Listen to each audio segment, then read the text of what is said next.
Resesi, resesi, resesi. Siapa sih yang gak takut akan hal ini? Eits, tapi kamu udah tahu artinya resesi belum? Oke, secara singkat aja. Intinya resesi adalah di mana kondisi ekonomi negara sedang memburuk. Titik. Pengamat keuangan Raymond Chin melihat pada tahun 2023 situasi ekonomi dunia akan lebih sulit dari saat ini.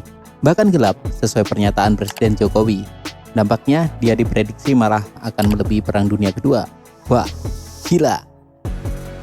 Yang terjadi dengan skema tersebut adalah yang kaya akan semakin kaya, sedangkan si miskin entahlah. Oke, aku nggak akan bahas gimana ngatasin krisis di tahun 2023 yang tinggal menghitung hari doang. Let's talk about Jepang, yang menjadi salah satu negara yang paling terdampak atau dihantam fenomena resesi seks. Yap, resesi seks. Aku nggak salah ngomong. Jangan mikir ngeres dulu, istilah resesi nggak cuma istilah di sektor ekonomi, tapi resesi dalam hal ini juga berdampak pada ekonomi jika benar-benar terjadi. Istilah ini mengacu pada kondisi rendahnya angka perkawinan dan ogah-ogahan untuk berhubungan seksual. Hal ini kemudian memicu penurunan angka kelahiran di sebuah negara. Dalam sebuah laporan, menyatakan angka pria dan wanita di Jepang yang nggak ingin menikah telah memecahkan rekor. Dalam rilisan terbaru Institut Nasional Kependudukan dan Jaminan Sosial, ditemukan bahwa 17,3% pria dan 14,6% wanita berusia antara 18 dan 34 tahun di Jepang mengatakan mereka tidak berniat untuk menikah. Angka ini menjadi yang tertinggi sejak kuesioner pertama kali dilakukan pada tahun 1982.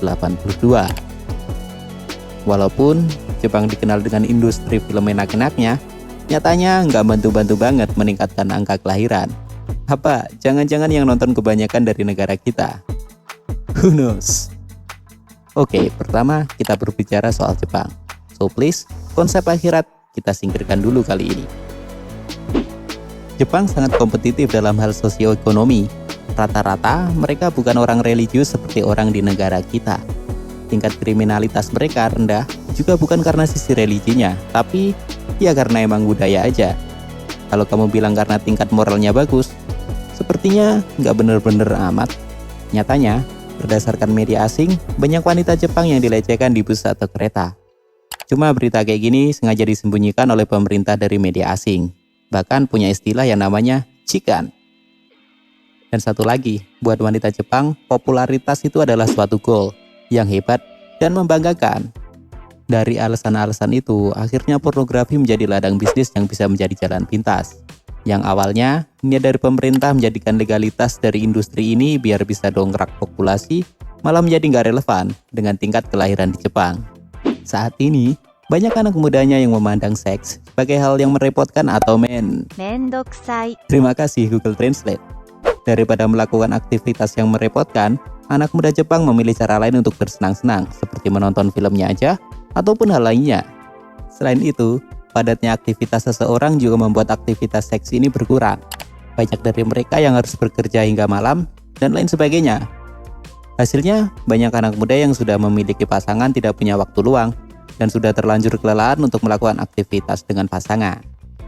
Kurangnya pendidikan seks juga ternyata berpengaruh pada terjadinya resesi seks ini.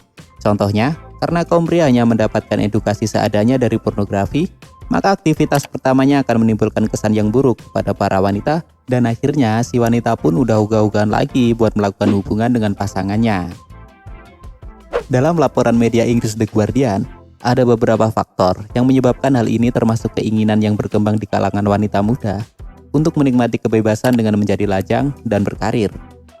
Pria mengatakan mereka juga menikmati menjadi lajang, tetapi juga menyuarakan keprihatinan atas keamanan pekerjaan dan kemampuan mereka untuk menafkahi keluarga. Pemerintah Jepang tentu dibikin puyeng sama fenomena ini, sampai-sampai dibikinin program buat mendorong anak mudanya agar mau memiliki anak. Salah satunya yang paling menarik adalah dengan ngasih insentif atau memberikan tunjangan sebesar 100.000 yen atau sekitar 10,7 juta per anak yang lahir. Wah, kalau negara kita yang dibikinin program kayak gini, pasti banyak banget tuh yang setuju. Nilai 100.000 yen yang ditetapkan juga nggak ngasal, karena menurut penelitian, rata-rata biaya rumah sakit untuk melahirkan di Tokyo adalah 100.000 yen, jauh lebih banyak daripada di seluruh Jepang. Jadi udah dipikirin dan diambil rata-rata tertinggi nih guys. Karena itu, diharapkan hal ini dapat mengurangi beban ekonomi para orang tua yang ingin memiliki anak. So, what we can we imagine jika resesi seks di Jepang benar-benar terjadi secara berkepanjangan? Jika suatu negara mengalami ledakan populasi tanpa diimbangi pembangunan infrastruktur ekonomi yang baik, maka kemungkinan besar akan menyebabkan meningkatnya pengangguran, kejahatan, dan hal buruk lainnya. Bukannya mendapatkan bonus demografi, yang didapatkan malah bencana, apes.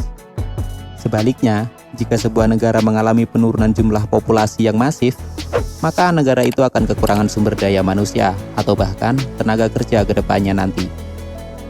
Berkurangnya jumlah tenaga kerja ini secara langsung akan berdampak pada menurunnya produktivitas ekonomi.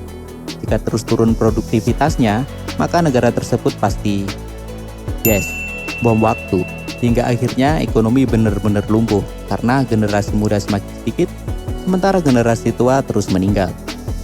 Jadi, sekarang kamu sudah tahu satu lagi fakta soal negara Jepang. Yang kita kira adem-adem aja, ternyata juga ngalamin situasi yang gak santai. Like video ini jika kamu suka, dislike jika gak suka, share ke teman kamu jika dirasa bermanfaat, dan terima kasih sudah menonton sampai akhir.